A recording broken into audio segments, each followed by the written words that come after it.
Bonjour mesdames, mesdemoiselles et messieurs, aujourd'hui nous allons étudier le philosophe grec de l'Antiquité Antisthène.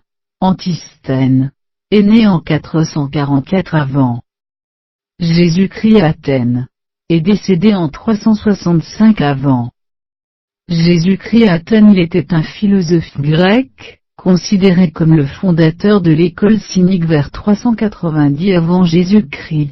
Il naît d'une mère d'origine thrace, ce qui ne lui permet pas d'avoir la pleine citoyenneté athénienne, et d'un père citoyen athénien du même nom que lui. Il fut d'abord l'élève de Gorgia, et enseigna comme sophiste avant de suivre les leçons de Socrate, dont il retient surtout la leçon de frugalité et l'endurance.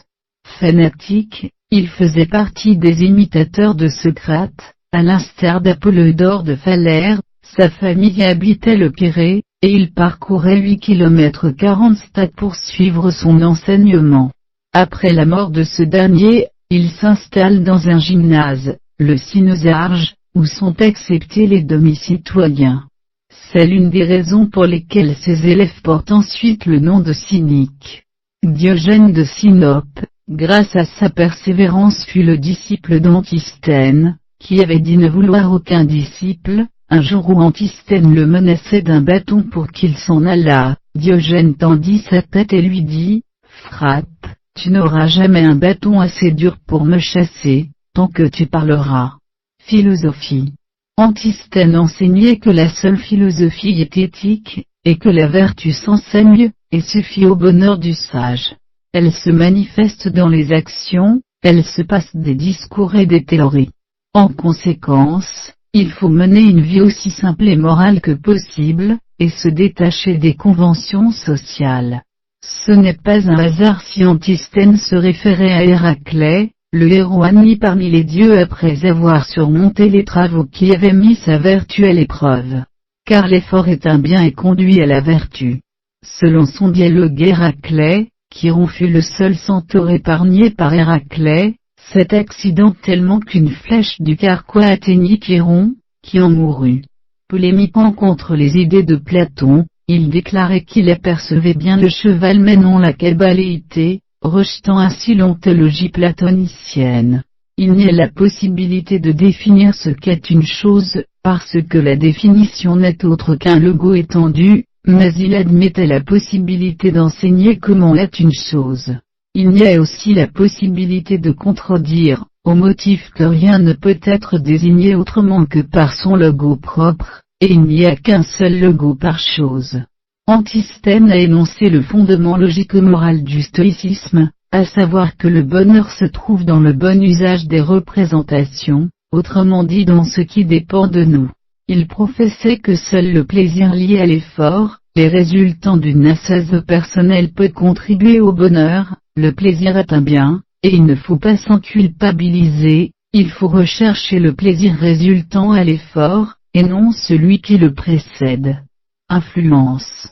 Il imite l'endurance de Socrate, emprunte son mépris des hommes à Héraclite, ce qui se traduit par la reprise quasi à l'identique de formules héraclitéennes. Cicéron, dans De la nature des dieux, écrit qu'Antisthène fut l'un des premiers philosophe grec à défendre le monothéisme. Antisthène est le seul des philosophes socratiques à louer la pompe. Fénia raconte, dans le traité sur les socratiques, que quelqu'un ayant demandé à Antisthène, ce qu'il fallait faire pour devenir homme de bien, il répondit, apprendre de ceux qui savent à corriger ce qu'il y a de mal en toi. Œuvres. Ces œuvres philosophiques, s'il faut en croire Diogène Laërce, remplissait 10 volumes, dont ne sont conservés que de maigres fragments.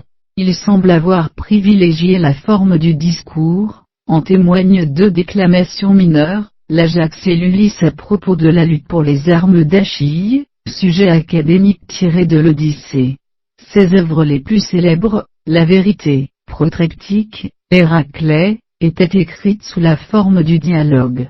Son style est considéré comme un modèle de pureté, et on le rapproche de ceux de Xénophon et de Platon, ce qui semble confirmer qu'Antisthène figurait au nombre des auteurs étudiés dans les classes. Selon Athénée, Antisthène a publié un dialogue intitulé Saton sur la discussion dialectique. Sous ce titre en forme de sobriquet, il estropiait le nom de Platon. Dans les deux ouvrages socratiques intitulés Le Banquet, Antisthène n'est présent que dans la version de Xénophon, mais celui écrit par Platon se réfère à un banquet différent. Pasiphon d'Érétrie, autre disciple de Socrate, était l'auteur de plusieurs dialogues, qu'il avait insérés parmi ceux d'Antisthène, et d'un dialogue intitulé Alcibiade, qu'il avait publié sous le nom d'Antisthène. Xénophon dit qu'il était fort doux dans la conversation, et fort modéré sur tout le reste, et on prétend qu'Antisthène passe, aussi pour avoir fait bannir Anyto, et condamner Méléto à mort. Je vous en remercie.